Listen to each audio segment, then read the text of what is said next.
On today's episode of Rants and Gems, Quiana and I are in beautiful Los Angeles, and we're here to interview Aaron Kirman. Aaron Kirman is the #1 real estate broker in California, the #5 real estate agent internationally. I mean, this man is a monster. If you're a real estate broker and you want to learn how to break into that luxury real estate market, Aaron is the man to learn from. Look, we're here today interviewing him at his newest listing that he's putting on the market for $25 million. So tap in with that video. We're going to release that later on in the week. But for now, get your pen and your pad ready, and I'm going to see you on the other side. Hey yo, speak my rants and gems. Speak my rants and gems. Y'all can do it, we discover. Peace to all the kings and the queens where the mother lie. Speak my rants and gems. Speak my rants and gems. Y'all can do it, we discover. Peace to all the kings and the queens where the mother lie. Welcome back to the Rants and Gem Show. My name is Matt Garland, NMLS number 58700, but better known as MG the Mortgage Guy. And my name is Quiana Watson, license number 317576, better known as Broker Extraordinaire. And welcome to another great episode of the Rants and Gem Show. Absolutely. Look, today we got the man, the myth, the legend, the #1 real estate broker in California, the #4 real estate broker in America, 9 billion career sales, 15 billion. This is the $1 billion episode, right? $15 billion in team sales. God damn, that's a lot of money. That's a lot of sales, bro. I just want to listen to you talk for the next hour. This is the best interview of my day. Keep going. We got the man, the myth, the legend. Aaron Kirman is in the building. Thank you for coming on the Rant and Gem Show. It's a pleasure. It's so fun to be with you guys, actually. Look, man, 15 billion. That's nothing to sleep on. It's incredible. With a B. With a B. This is going to be called the $1 billion episode. He's actually upselling me because it's really 9 billion alone, 15 team. But thank you. I'll take it. We'll take it. It's all the same. You're the team leader. It's yours. Look, 9 billion personal production, 15 billion with the team. Yeah, incredible. Thank you. Incredible. So look. That's why I have like a lot of gray hair. But you look great. That's why I have age. So guys, look, we're going to go to a commercial break real quick, but look, get your pen and pad ready because Aaron, he's dropping a lot of gems. He's going on rants. We have a great conversation ahead for you guys. A lot of information for you to learn. So if you want to get into the luxury real estate space, this is the episode for you. Stay tuned. Today's episode is sponsored by Walter, Daniel, and Martinique Petty of Petty Realty Group based in Oakland, California. Walter and Martinique are both HBCU grads and one of the top real estate duos in the Bay Area. Over the past 18 months, they sold 53 homes for over $38 million in sales volume. Martinique and Walter are also real estate investors that own properties in California, Maryland, and Georgia. So if you're looking to buy or sell real estate in the Bay Area, make sure you hit up Martinique and Walter at pettyrealtygroup.com for more information and tap in on their Instagram page. You can follow Walter at W_Daniel_Homes and Martinique at Martinique Petty Realty. All right, tap in with our sponsors.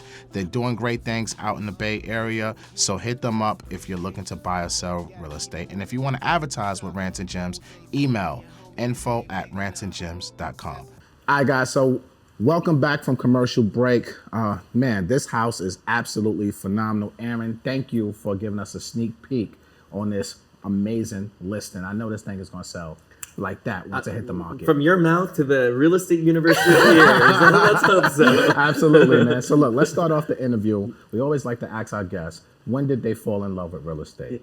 I fell in love with real estate when I was 4 years old. Okay. I literally used to ride my bike to the rich part of my neighborhood. Mm-hmm. Wow. And no, I wasn't 4. I was probably more like 7, 8. Okay. And I would, nobody do this today, by the way. I would break into the rich, empty houses. Oh, wow. Really? Literally hop the fence. I would leave my little bike in front of the fence. And I would just be part of this world that I was not part of. Because I grew up, my mom was a school teacher, my dad was a trucker. Okay. And I would go to these, gorgeous houses that were far from my life. Right. And just kind of sit in them, live in them, enjoy them, pretend to own them, pretend to sell them. Wow. And that was when I started real estate, essentially. So you manifested all this greatness that you are today, basically. I don't know about greatness, but thank you. That's super kind of Yes. you.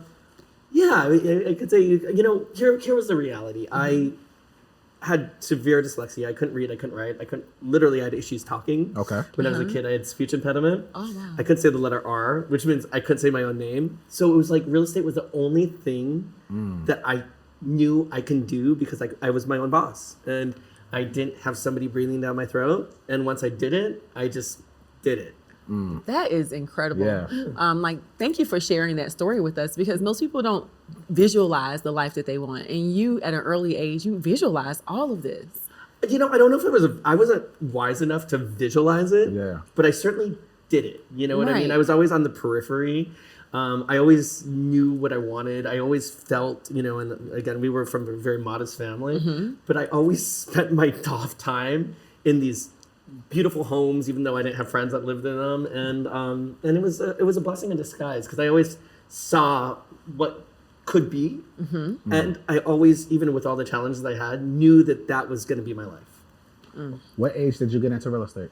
So I got into real estate when I was 17. Okay. Nice. I got fired from every single job. Really? Like every single job. Like I mean every job in my history. I remember I was a waiter at the California Pizza Kitchen, and at the end of the time, my time was up. I was supposed to make money, and they're like, "You're short $400." Wow. Because I had mathematical issues at that, and I literally had to pay via credit card to work the $400, and that was the end of that job. And I just lost every single job, and then it wasn't until real estate that I really found my place. And Do you remember your first deal? Yeah. I do remember my first deal. Yeah. And it was funny because I remember my mom. For some reason, I was with my mom as I was like showing this house. And she saw me interacting with the clients, and she goes, "It's the weirdest thing, but I've never seen anything so natural. It's like you've been in business for 20 years. Wow. And it was a small deal. It was a couple $100,000 deal at the time. It was a totally different market, different Yeah, style. of course. And I remember I just worked really, really, really hard, like everybody. You was hungry. You was hungry. So hungry, and there's never everyone asks me what the formula is, and I'm Yeah. like, work, that's Basically. Can you please say that louder? Because I love that you shared that story, because most people start off no one just jumps into luxury. I always say that people grow into luxury, right? So from you starting off from that couple $100,000 deal to where you are today, right? Can you tell us tell us the path of growth that you went through to get here? Blood, sweat, and tears. Minus the blood, okay? But definitely sweat and tears. Look, real estate is one of the hardest jobs in the world. Absolutely. It's so competitive. Agents are your partners. They're your competition. And a job that should be so fundamentally easy just is not, between all the world and the way the universe works. And I just remember, climbing that ladder, raising the bar. And I remember there was an idol of mine at the time, and he had this page, and at the time he had $400 million worth of inventory, but this was back when I was 20. Yeah. Okay. And I was like, I am going to have that one day. I remember he was my idol. I remember we were at the same office, and one day I broke into his office because I just wanted to sit in his chair. I literally just wanted to sit Aaron, into a lot of things in your life. I know, and do not do this, everyone. I don't advocate breaking into anything ever, guys. Don't do it. But I remember, and I said, I want to do that. And I remember visualizing, and it was the one thing I remember visualizing, a page full of multiple properties. And I didn't even want luxury. I just remember wanting a page full of 7 properties in a row. Yes. And funny enough, we were cleaning out some boxes, and I found my first book, and it was this stupid little camera book that you're supposed to put pictures in. Yeah. And I had at the time 6 or 7 properties, and I was like, okay, I'm rolling. Wow. That is amazing. I was like that. And I remember one was my grandfather's house. Yeah. And he didn't even want to hire me. God rest his soul, love him. But I had no experience. So he's like, you need to bring in a mentor. So of course you do what you do. You co-list. Yeah. And we did it, and eventually just kind of rolled. And I was always the kind of person, it's changed a little bit. I was always the kind of person, I just want to be busy. Right. I never. Now I'm a totally different animal, and we'll talk about that, and I'll share what I do now. Yeah. But back then, it was my goal was to be busy. My goal was to have a lot of inventory and just keep rolling. Yes. And I love to hear that. I think, of course, as a real estate broker, everyone always asks, who do you look up to? Who are some people you keep up with? You're one of them for me. Thank you so kind. And I keep up with you because not just your listings. Of course, they're beautiful listings, but I understand the work that goes behind it, right? And I love your relatability.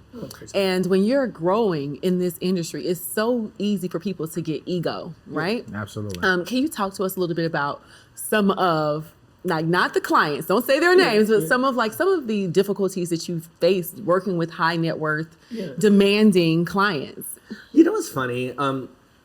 People always think the most high net worth clients are demanding, but I have to tell you, I've had some of my smallest deals have the most demanding clients. The smallest deals give you the most headache. They have. And so it's kind of like a ball of luck. Okay. Sometimes you just get this amazing client that's a billionaire and they're so nice and they're so kind and they just treat you so well.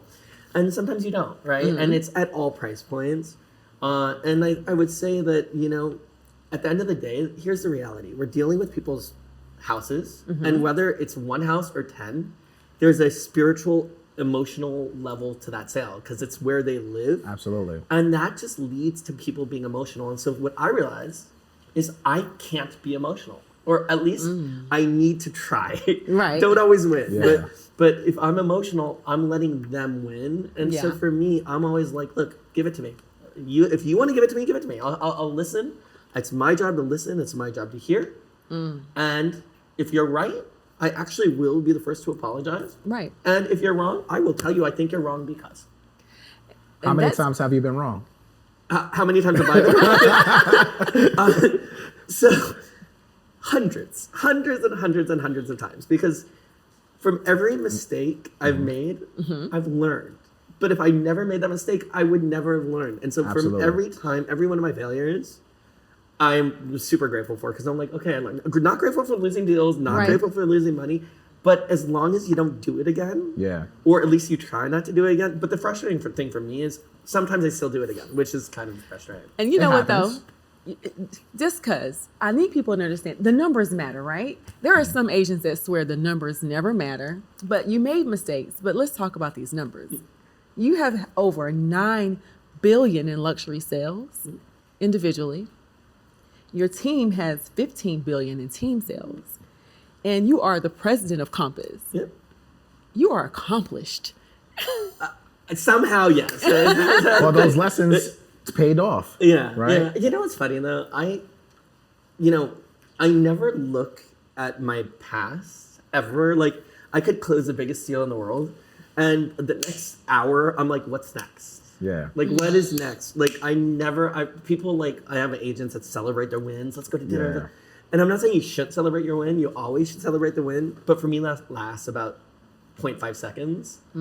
Because I'm always trying to do something different or new or build. And that creativity or whatever it is in me just doesn't give me so long to celebrate anything that is actually closed. Wow. Well, you know what I can appreciate that, because real estate to me is like the jungle, right? If you don't wake up every morning hungry, ready to kill something, you're not going to eat. Yeah. So you can't celebrate the zebra or the giraffe you killed yesterday, right? Because you're going to be the food next week. You're going to be the food next week, right? Because it's so highly competitive in this real estate jungle that we're all in. So you can't really take that time to like I see people always having big dinners, like you said, taking vacations. I'm like, you close one deal. Like, what the hell are you doing? And by the way, I call them the one-hit wonder. Yeah. Like, yeah. You know, there's so many people that have those, you know, they break in, they get that $120-$30 million deal. And it's a gift, right? Correct. But that's not enough, because I realize in real estate, you'll never get rich quick. It's not, especially if you're an agent. Oh, yeah. It's not a get-rich-quick scheme, right? Absolutely. It takes years and years and hard work and time and energy to get there. And then even there, when you're making all the money there, if you're not investing it right, absolutely, you're still not going to be rich. Absolutely. And so I learned, and this took me a really long time, spend the money you make on the right things. Absolutely. Real estate. Listen, speaking of, because, and so many people lose this lesson. I say this all the time, like, you're supposed to sell real estate, but elevate every single year, right? So let's talk about how you've learned to diversify your portfolio, and whatever you don't mind sharing with us, what that looks like. It's my portfolio is super diverse, almost sometimes too diverse. But, you know, look, I invest in myself, selling houses, obviously. Of my course. team, growing agents, because we love doing that. We're building something called PropTech, which is like a technology for hopefully make all of our jobs easy, which we're going to be launching probably at the end of the year, and hopefully you guys are going to use it. I'll use it. But it's We'll this definitely use it. amazing like AI program that has all these data sets that's hopefully going to be a game changer for everybody. Okay. And do a lot of the lift. Obviously, I've had a lot of television and media work, which is a big part of our job now. Absolutely. In today's world. Absolutely. And then I obviously own property and development and invest in other people and other companies, everything from a juice company to other real estate agents and developers. It really just depends. Oh, wow. Are you, I love doing, are you that. doing any stocks, crypto, options? So Are you in that digital space yet? My husband is much more into the digital space than I. Mm-hmm.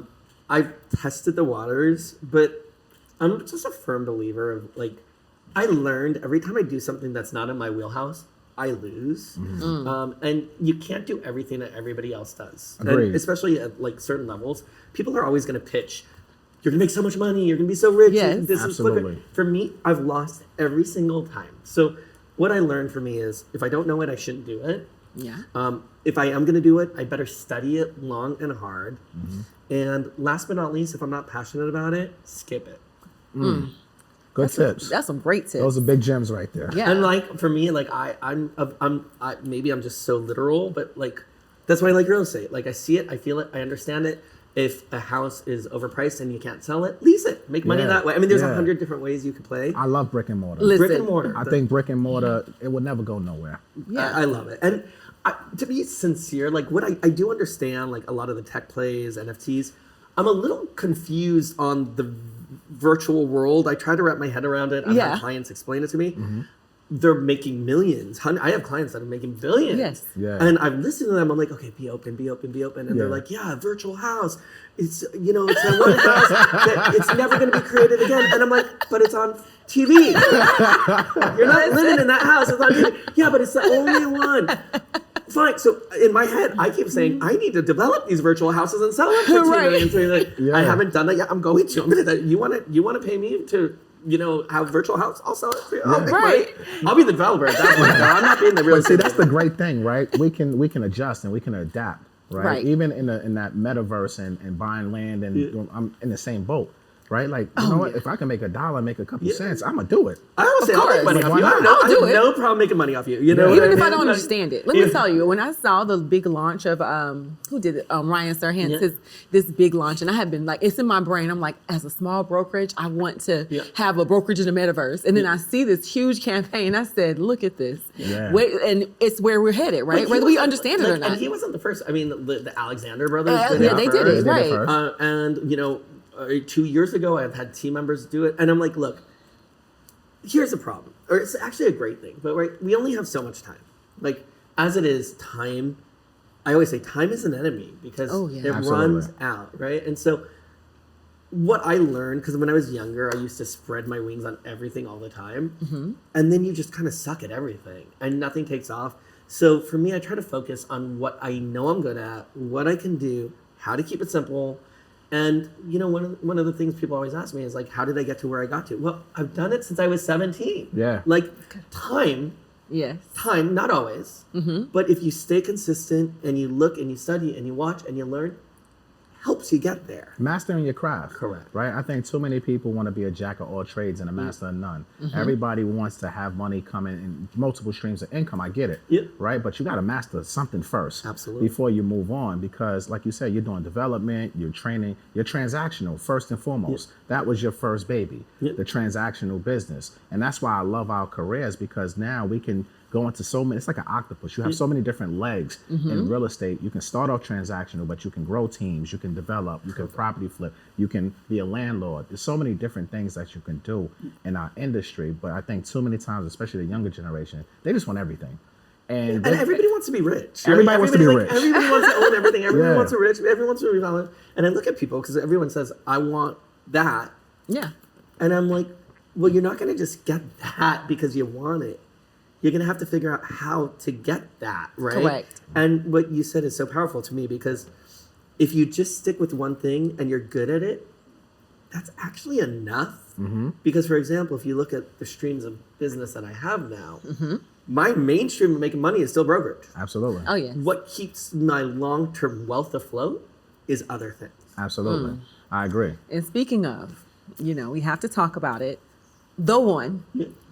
We have to talk You about said you weren't going to talk about it. I have to talk about it. I have to talk about it. That's my job. This property sold for $141 million to the Fashionova owner. Yeah. Like, who doesn't know Fashionova? Who doesn't love I actually didn't know Fashionova. I had no idea who that was. Tell Really? us about this deal, like, just about this property. First of all, how did you get this listing? That's what I want to know.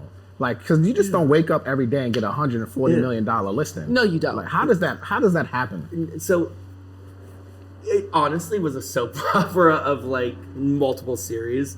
And that was a long haul listing because there were a lot of moving parts on that. It was owned by one person, then it went into bankruptcy, then it was taken over by a trustee. Wow. Just to give you background, like I was hired and fired 3 times before the house even got started. Why did you get fired? 3 times. Literally. Because it kept changing hands and there was okay. different ownership and, a They new want to trustee. bring in their people. Correct. A new trustee came in and the trustee came in and fired us, and as trustees often do. Oh, wow. And so, it's one of those things where I just stayed diligent. I kept my eyes on them when a new trustee came on, and it's kind of a sad story, actually. I mean, there's a lot of movement on that house and, big numbers and the glamour. But, at the end of the day, people did lose money on that house. Wow. And it was like bittersweet for me, to be honest, because I was glad I sold it, but I really did want to do better because I wanted to do better for the people that owned it. Absolutely. Right. But at the end of the day, it was an honor to represent what was the biggest house in America. Absolutely. Wow. That's Absolutely. incredible. Like, that is incredible. You just have to give yourself some credit. Yeah, but you know what's funny? Like I said, like if you look at, I don't want to sound weird, but you look at my monthlies, whatever, like it was a great sale, but we had so many other great ones too. Yes. And it was just part of the portfolio of a month. And I always tell people, like, our business is a volume business. Any is. way you cut it. And Absolutely. so if you don't have the volume and you don't have the baseline and you don't have the pipeline, Absolutely. you're out of business. If you're a developer and you want to invest Right. and you're not doing all those things, you're out of business. Absolutely. And so as great as it was, Yes. it was just a part of the model. It's like basically like, this is how I do business. Yeah. Volume solves all problems. Volume solves all problems. It does. Volume solves all problems. And to be honest with you, I made a great income on that. I made a great check. But I actually made a bigger check on something else that people didn't even write about. Oh, Really? wow. I did.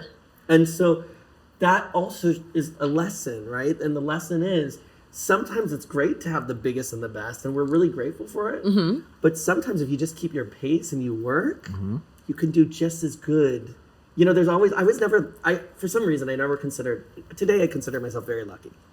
But in my history, I never considered myself so lucky, right? Wow. I figured for me, I knew I was going to get there. Right. But I always had to go the long route to get there until one day I said, fuck it. I'm not going to do the long route anymore. Yeah. I'm going to go the soft route. And once I made that mentality and lost that I'm not lucky, I got very lucky.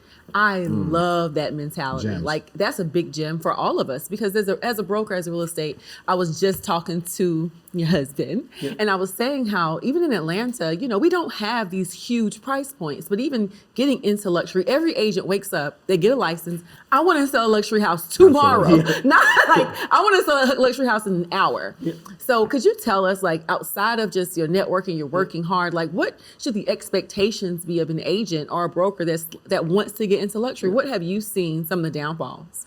Rants and Gem certified gem dropper community is the place to be. Rants and Gems is more than a podcast. This is a community and a movement like no other. And our listeners, we want to make sure that you guys are shattering your real estate goals. Now, if you're a part of the certified gem dropping community, not only will you get access to all the episodes before we drop them, you're also going to get first dibs on our pop-ups, our networking events, discounts on Rants and Gems merch coming soon. Also, discount ticket prices to the Rants and Gems live experience and other events featuring Quiana and myself. Not only will you get all these perks, but you're also going to get live Q&As every single month from past guests. So look, hit the link in the description of this video. Join the Rants and Gems certified gem dropping community today, and don't get left behind with your real estate goals. So tap in with us. Quiana and I are waiting to speak to you guys. Peace. The downfall of agents thinking that they're just going to immediately jump into luxury. I have people and they're like, oh, I'm up for a $50 million house. And I'm like, if you've never sold a $50 million house, you're not going to get a $50 million house. I'm sorry. Like, I don't want to be negative, but it's just not really going to happen, right? Or in your market, if that's a $3 million or $2 million house. And so I always tell people, think smart, right? How do you get anything? Well, the way that I see it, and by the way, if you look at the top people in the industry, they're still doing it the exact same way. Partner with somebody that does it all day long. Yeah. Get a mentor, get somebody in an experience in your marketplace, get somebody who dominates luxury and work with that person. Absolutely. Work for them, partner with them, be a junior, whatever you have to do to live it, breathe it, smell it, and learn it. Once you do that, eventually you're going to start to look and sound like that person. Like some people that I have worked for me long enough, I'm like, that's my line. But they steal my line. I'm like, that's my line. I'm like, I swear I have people that are mini me's. They know they know exactly what to say, exactly they know exactly my response. And I'm like, because they've been around me long enough. And eventually you start at 2, you go to 4, you go to 6, you go to 8. You know, you need 3 or 4 of everything to become an expert. Once you do that, raise the bar. Okay, now that I have 3 million down or 1 million down or 500 down, go raise the bar every time until you're where you want to be. Well, collaboration is greater than competition any day of the week, right? And so many people want to compete with you instead of eating with you. Correct. Right? And I think what you said is very important especially for the new agents and the new mortgage people that's coming into this business. Everybody wants to be at the top. Everybody wants to be the boss. No, just sit the hell down for a little while. Take a seat. It's okay to mentorship under someone for a couple years to grow and to learn, like you said. And then if you want to go out and start your own team, hell, we want that as leaders, right? Because we don't want you to stay under us forever. We want you to grow because that's how our businesses continue to expand and grow too. So I thought that was big gems that you're saying. Mentorship is key. Oh my God. I tell people, I hope each and every agent on my team does better than me. Like, they could sell $1 billion and $2 billion, $3 billion a year. God bless America. Like, make it happen, you know? But again, it kind of goes back to like a lack of ego. For me, at least I try not to have an ego. Look, we want to build, we want to inspire.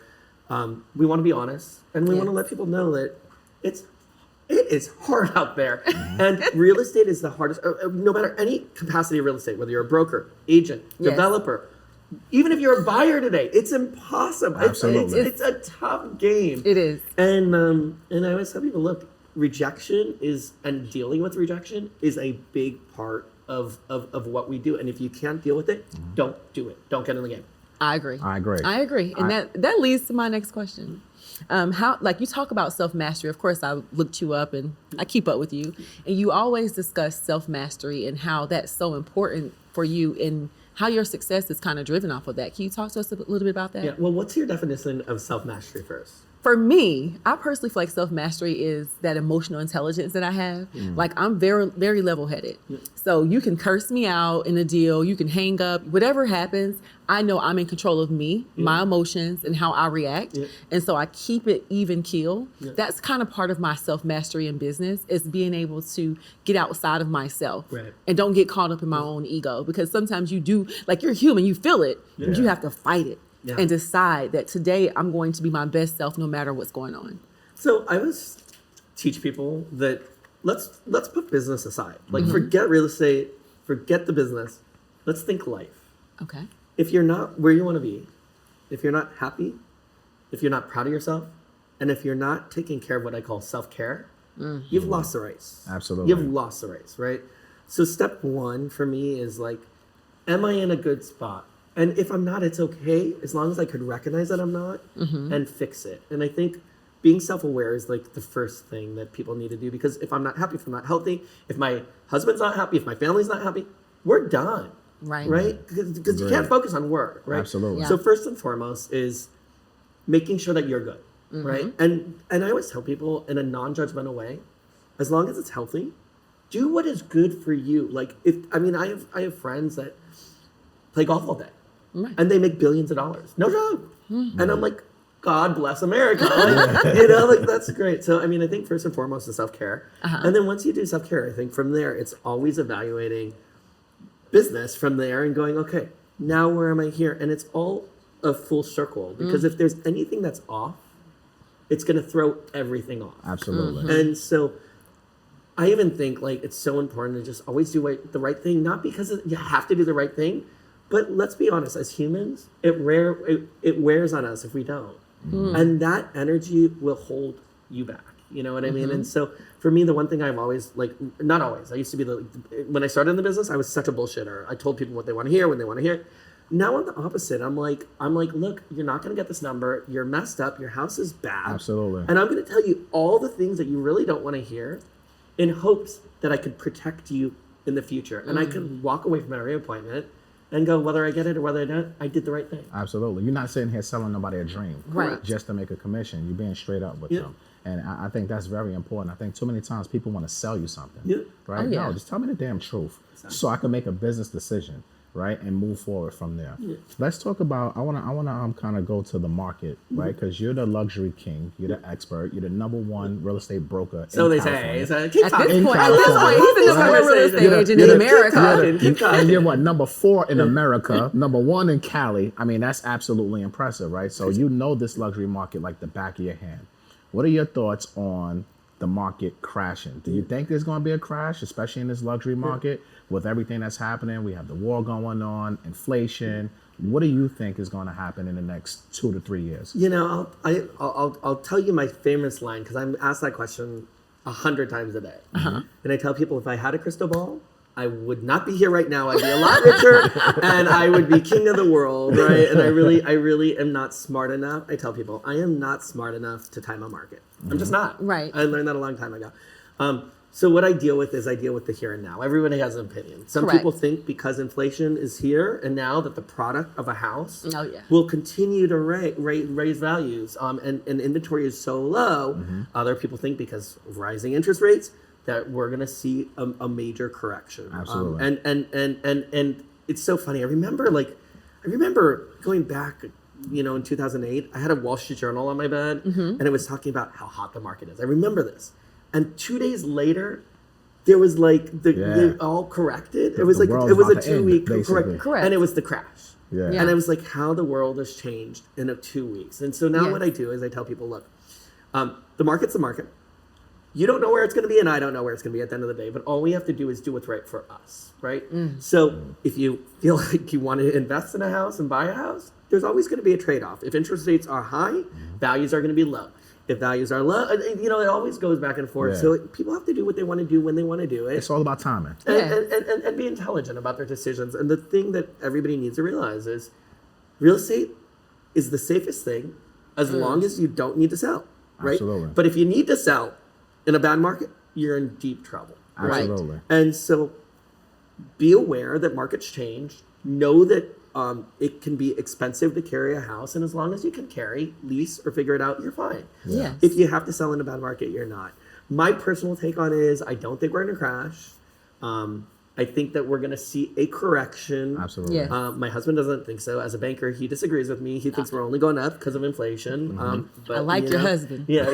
my favorite line is we're up and we're stuck. I like your husband. I think we're going to see a minor correction. I don't think I don't think we're in the 2008 category. No, definitely not. There's so much money out there. There's such an appetite for it. And really, at the end of the day, I think COVID taught us one thing. Homes are very important. Oh, absolutely. And people want 2, 3, and 4 of them if they can afford it. Absolutely. People want 1 if you can't. And I think the American dream is still alive. And we're also in a generation of, you know, we're in a huge generation of people making money right now too, at the young generation. So I think we'll be okay. Yeah, I agree with that. I think there will be a correction. I don't think there's going to be a crash because at some point it has to level itself out, right? But what I like to tell people all the time, even if the market, let's just say 2023 appreciation is 4%, that's a normal appreciating market, but it's still up 40, 50% over the last couple of years. So even if it went down a little bit, we're still up. Oh, Absolutely. Right? Absolutely. So And by the way, I think we need a correction. Like this market is unsustainable. Oh, yeah. The prices are unsustainable for so many. The upward mobility is insane. And to be honest with you, the inventory is too tight. We don't have enough inventory to supply buyers. And therefore, at the end of the day, I think we need to see something, because this is what I call an irrational market. Yes. And while it was great to ride the wave, I sold absolutely. 1.5 billion last Yes. year. God bless America again. But it's still I think something that a change wouldn't be a bad thing. And I always tell people, whether there's a crash, whether there's a correction, right? This is brokers, by the way, not investors. Right. Investors need to think a little bit. Yeah, As long as you're transacting, you're good. absolutely. Right? So don't worry about if the market's up and don't worry about if the market's down. Just transact and transact in either market and you'll be great. Absolutely. Build. You got to build for both. Correct. That's You a know? great and, gem. and defend, even as a luxury broker, like, believe me, I have contacts in banks. I call them every day because if and when the market changes, I want to be positioned to be with those banks so that they know that I am here for them. That's Smart. a big gem. Relationships. Exactly. Got to keep your relationships going. Good Yeah. or bad market. Good or bad Because market. people fall off the face of the earth when the market turns bad. But if you're keeping on the phone with the people, still doing everything you was doing in the good market with them, they're still going to give you referrals. Absolutely. And still do business with you. Absolutely. And even in a bad market, like, Yeah. we changed some of the way we work, Yeah. but we did well. Like, we didn't die in a bad market. It was harder to find buyers. Of course. We had more inventory. There was more agent passes. Right. And people were losing listing left and right. Sometimes you're the third, but I always tell people it's okay to be the third agent. It's actually good to be the third agent, Oh. even in luxury. Why is Well, Luxury market, especially in LA or anywhere, can be very arbitrary in terms of prices. And so a seller can say, hey, I want 50 million for a house. And at the end of the day, here's the reality. Like, in other markets, it's very easy to price a home. Oh, yeah. You look at the comps, you're like, this has an extra bedroom, this has a pool, this doesn't, this has granite. Good. Mathematic. In the luxury market, especially in LA, there's such a wide variety of homes and price points that at Right. the end of the day, sellers was telling me, hey, we want $300 million for a house. No joke, $100 million. And you look at what's sold and you're like, it's possible. You just need one. Yeah. But if it's not possible, it's not possible. And I just overpriced the house and I'm in line to lose it. right. Yeah. And no matter how good you are, all of those things, in our business, even at the top of the field, Yes. you're still dealing with the bullshit. And the Absolutely. bullshit is the bullshit, and there's no way to get around it. So, I always wonder, Yeah. right? So you're dealing with these $50 million, $100 million homes. Are these people paying all cash or are they financing this? So usually all cash, Okay. 90%, but there is what I call the fake finance, Okay. private banking relationships, Yeah. and these Yeah. banks will do anything to acquire the client because sometimes yeah. it's hundreds of millions of dollars. And so, people put money in banks and we'll get amazing interest rates that I've never seen, like Yeah. incredible. Yeah, they're not going to Chase. They're not going they're going to Private JP bank. Morgan. And they are competitive. Like I said, if you have a big bank account, they will fight for business. Really? Yeah. Oh. Incredible that's- market that's to good probably to be know. in as a banker. Yeah. Oh, yeah. Incredible market to be in as a real estate agent too. Yeah, Yes. yeah. I mean, that's incredible. So those deals that are getting financing, what happens if the appraisal comes in short? Really, there is no appraisal. Like I mean, maybe there is, but like, listen, at the end of the day, You got the cash to pay for the difference. yeah. so And it the doesn't reality matter. is, I always tell people, appraised value is so arbitrary. Like it's such an arbitrary thing. I can manipulate comps up and down all day long, and I Yes. could argue anything. I mean, I could argue anything, literally. And so for me, I always feel like appraised value, especially at the high end, is very also arbitrary. Yeah. But it really, at the end of the day, it's about the relationships. It's about knowing the inventory. It's about knowing what is sold. The one, for example, right? Yes. How do you appraise a 105,000 square foot house? Yeah, You exactly. cannot. There's no comps for that. There's no comp. There's no comp. And Yeah. you can make comps. You could say, well, this traded for 150. Yeah. But it skews really high because they were all, I mean, there's Because the price 100 per square foot didn't account for it, so you had to really double down. Correct. And look, at the end of the day, and it was a very public thing, so I'm okay to talk about it. The investors were really unhappy with the price, as well as the whole team was. We all wanted to do better, right? But at the end of the day, what the judge said was the market is the market, and the market spoke. And a house is worth what somebody's willing to pay for it. Agreed. And sometimes you get lucky and sometimes you don't. Yeah. So do you think the owner of Fashionova, would you say he's lucky? I think he is very lucky. Yeah, I think he killed it because he's going to take that house and he's going to make $1 billion with it, not because of the house, but that's going to be his showroom, his house, his model. You know, that's going to be the house of Fashionova. Yeah. And for him, it was perfect. That's incredible. Amazing. Turn that 140 to $1 billion. Yeah. Yes. I mean, but again, always ways to make money, right? Always. Like real estate doesn't always have. I mean, I think this is another thing we've learned, right? Real estate doesn't always have to be just a house.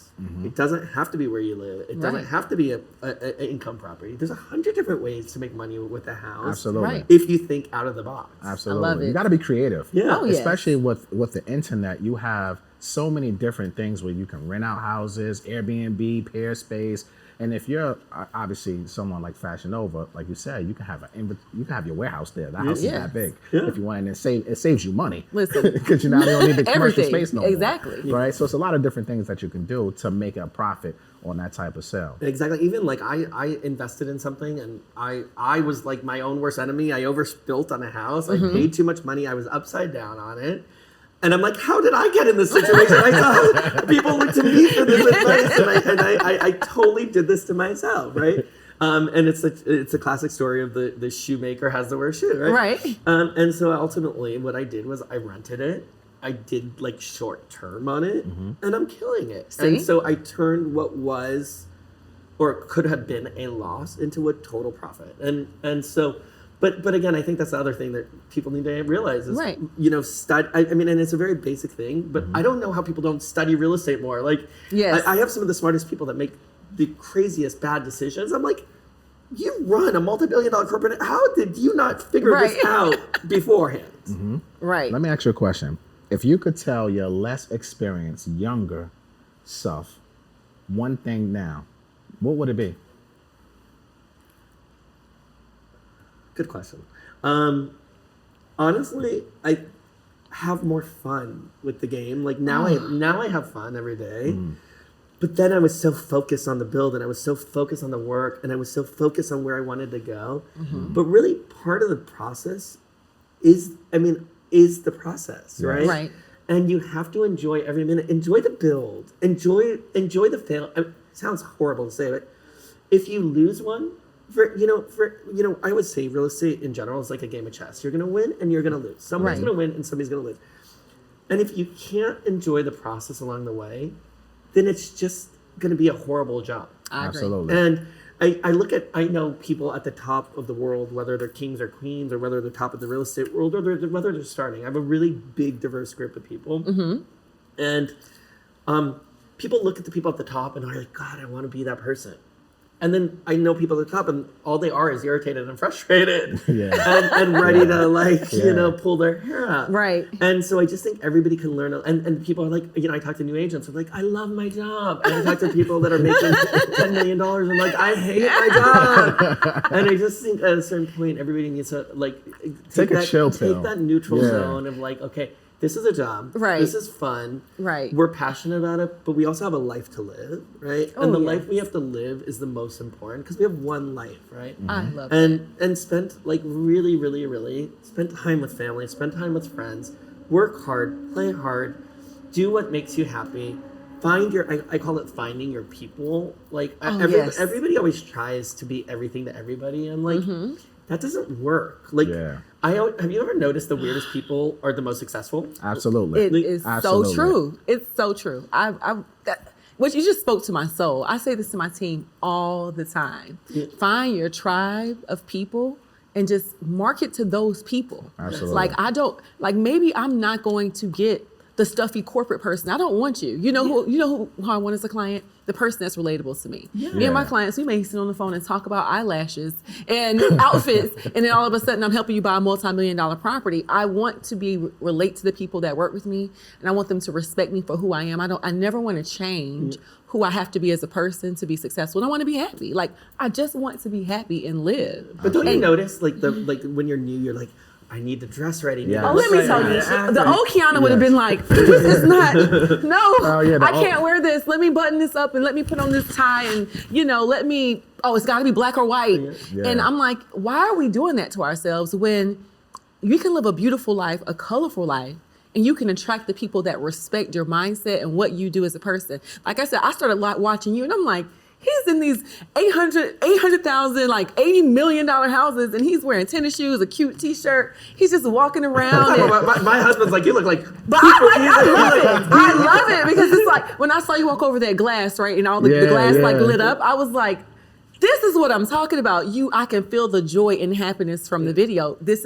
You're enjoying the process. But I'm drawn to both of you guys because you're authentic, right? Oh, yeah. And if you notice, and this is the funny thing about finding your people, once you find your people, you actually don't care.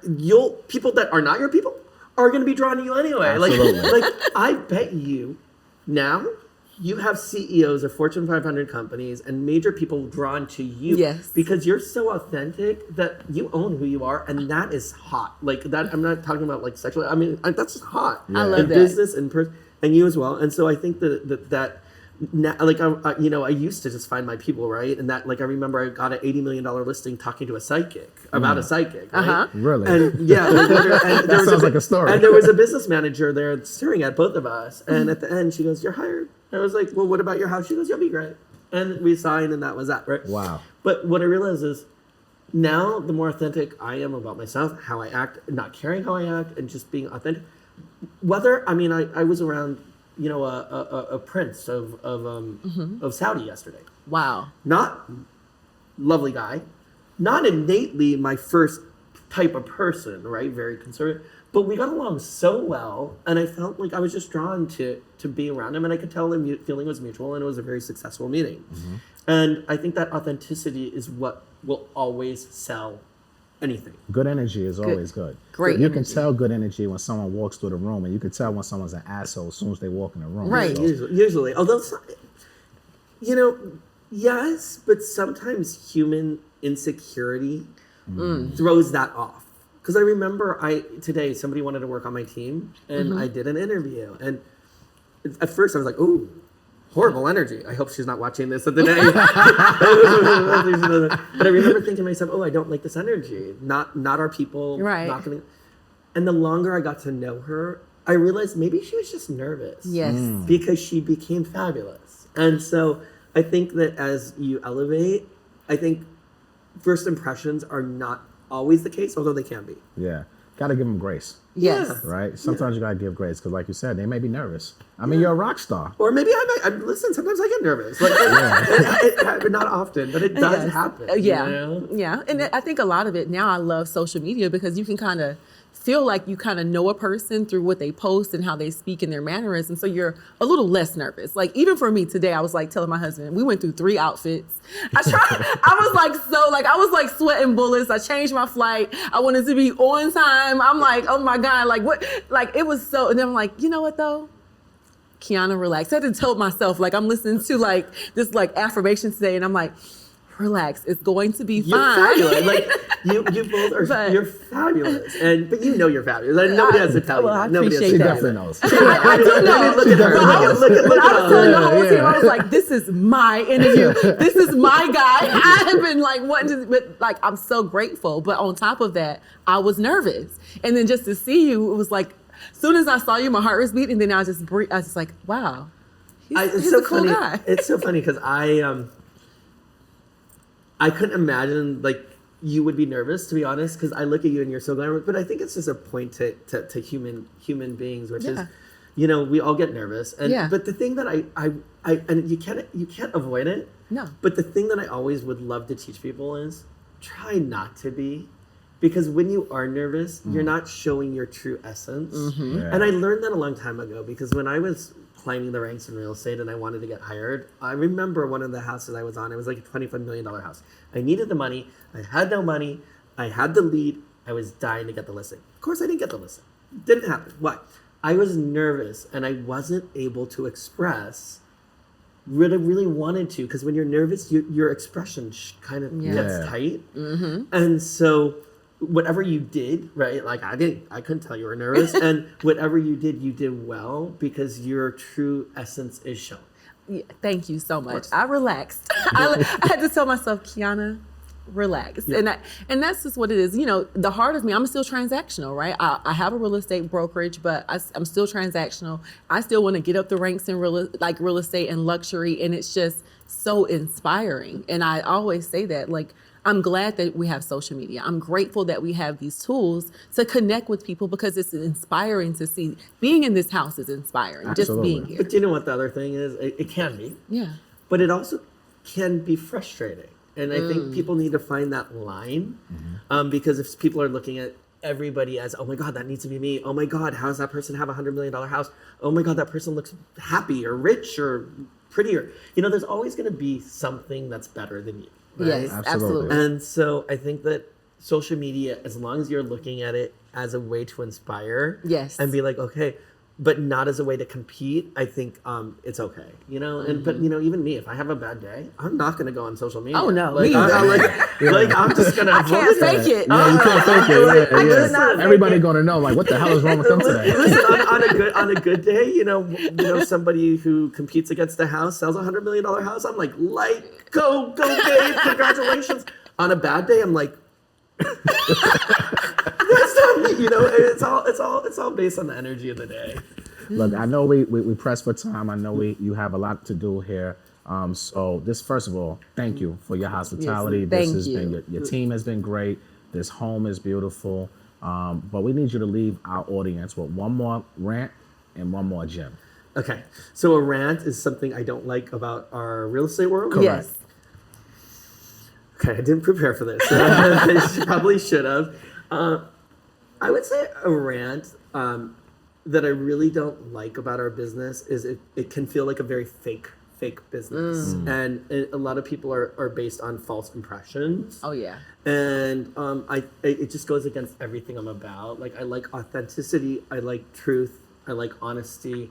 And I just think that if everybody could be more authentic about everything from where they are, what they are, who they are, where they're going, I just feel like our industry would be so much better. Absolutely. The bullshit, the lies, being cutthroat. the cutthroat, like, you know, there's space. Like, I use the word competitor, but I actually hate the word because I don't believe there is a competitor. Like, there is you run your own race. Absolutely. And you're going to win or you're going to lose. But like, we should all just consider ourselves partners. Yes. And if we can do that, we're going to all go so much further. Absolutely. And so that's it.